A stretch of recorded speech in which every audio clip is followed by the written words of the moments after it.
Hey guys, in this video we're going to talk about the 10 reasons why your belly might not be shrinking on a ketogenic plan, okay?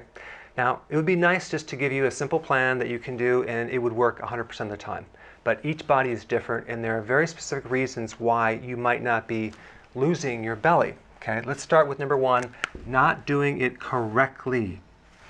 So many people that I talk to, I listen to what they're doing and they haven't read the book. They're kind of just, they saw a video and they're just trying it halfway and they're doing it partially. They're not doing it correctly. So you want to bring your carbs down to 20 grams per day, maybe even less, okay? If your metabolism is really slow and you're going through menopause and you've done many diets in the past, you're going to probably have to bring your carbs down to 10 grams per day. That's just what it's going to take, because we have to counter that slow metabolism. Protein, have a moderate amount of protein, between 3 and 6 ounces per day. Large quantities of vegetables. And as far as the fat, in the very beginning, you're going to consume more fat to allow yourself to go from one meal to the next. But as you start getting into it, you have to cut that fat back, because what we don't want is your body to turn the dietary fat into ketones and not your own body fat into ketones. We want to rely on your own body fat. So we want to cut that down. I have a ton of videos on that. I'll put some links down below. So this is number one. Number two, you're not doing intermittent fasting. You're only doing keto. Well, that's not going to work because every time you eat, you trigger insulin. And so by doing intermittent fasting, you can greatly accelerate the results and decrease insulin big time. So the combination is really essential. There are so many therapeutic reasons why you need to do intermittent fasting, but that's in another video. So we want to combine these two. You want to start off with 3 meals and then slowly do 2 meals, okay, by pushing your breakfast forward to the point where you're not hungry in the morning. And then you want to take your dinner and your lunch and squish them together. That would be the ideal scene, to the point where you may want to go to 1 meal a day if your metabolism is really slow and or if you have a slow thyroid. Okay, it's just what you're going to have to do at this point. Number 3, it is working and you might think it's not working, okay? Now in the beginning of the program, a lot of people lose a lot of weight and then all of a sudden they slow down the weight loss and they think it's not working. They're used to like a pound a day and now they go a pound a week and they think it's not working. They get frustrated. On a real healthy person, the most you can lose is 2 pounds a week. I'm sorry, but that's just the fact. On an average person, it could be 1 pound a week. It's still working. It's just going to take some time.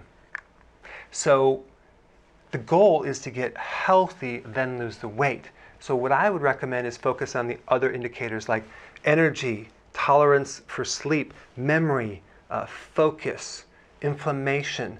Focus on those, not just the weight loss, okay?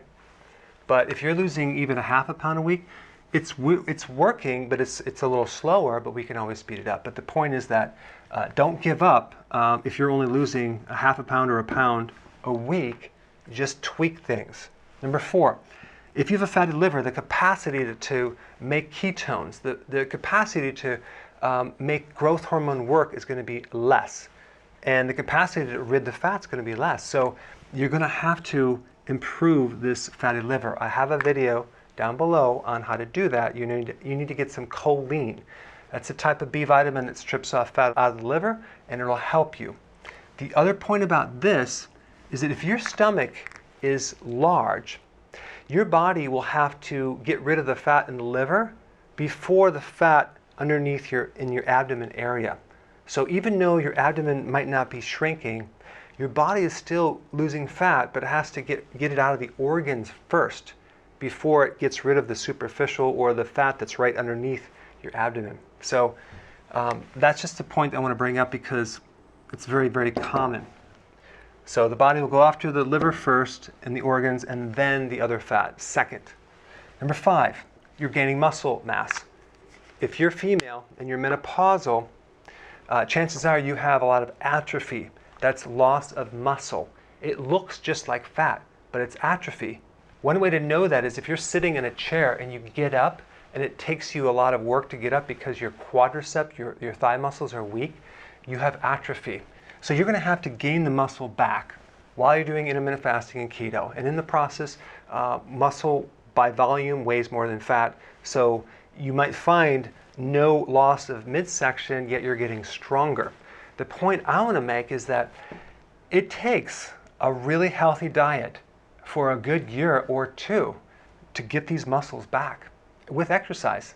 So it's not going to happen in a week or two. So go for the long haul.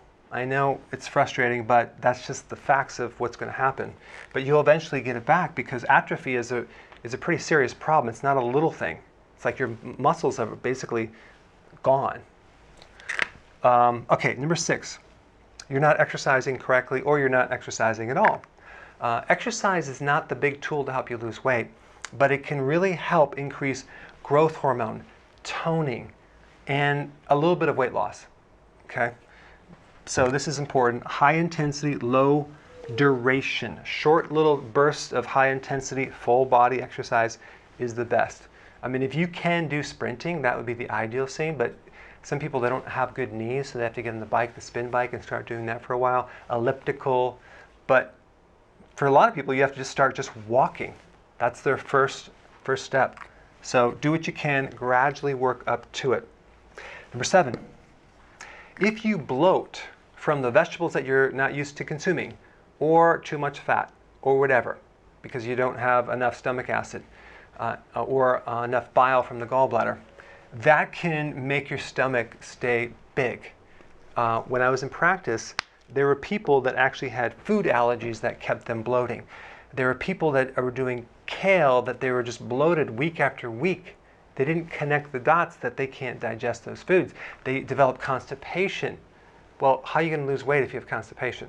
So we want to have you consume foods that you can digest. So regular lettuce, green lettuce, is probably easier to digest than spinach or other vegetables. So modify the type of vegetables that you consume, and make sure you have no bloating. Maybe you need some help with apple cider vinegar, betaine hydrochloride, some gallbladder support.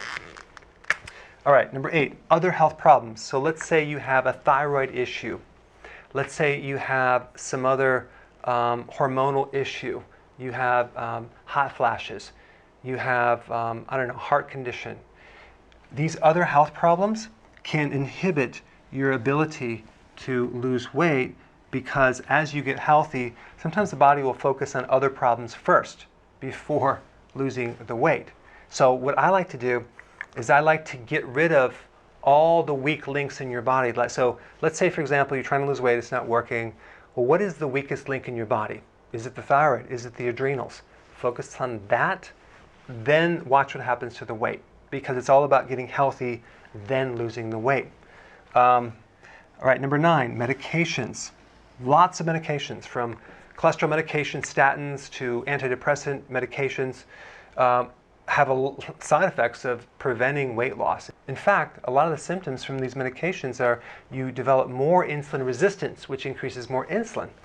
Well, you're going to have to get with your doctor to find an alternative, something natural maybe that you can work with, but that's between you and your doctor, because the medication is just going to be a barrier. It's going to keep things really slow.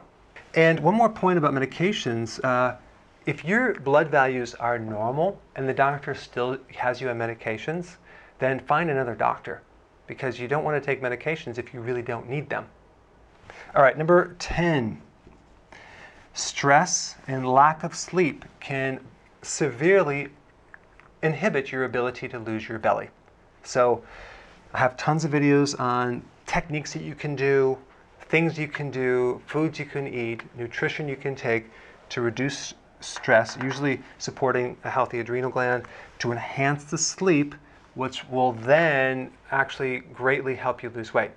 I mean, there are people that all we did is fix their sleep and they started losing weight, not changing their diet, not doing anything else. They continued to exercise. All we did is tweak the sleep, improved it a little bit, and all of a sudden that was to the point where they started losing weight. So it's quite amazing.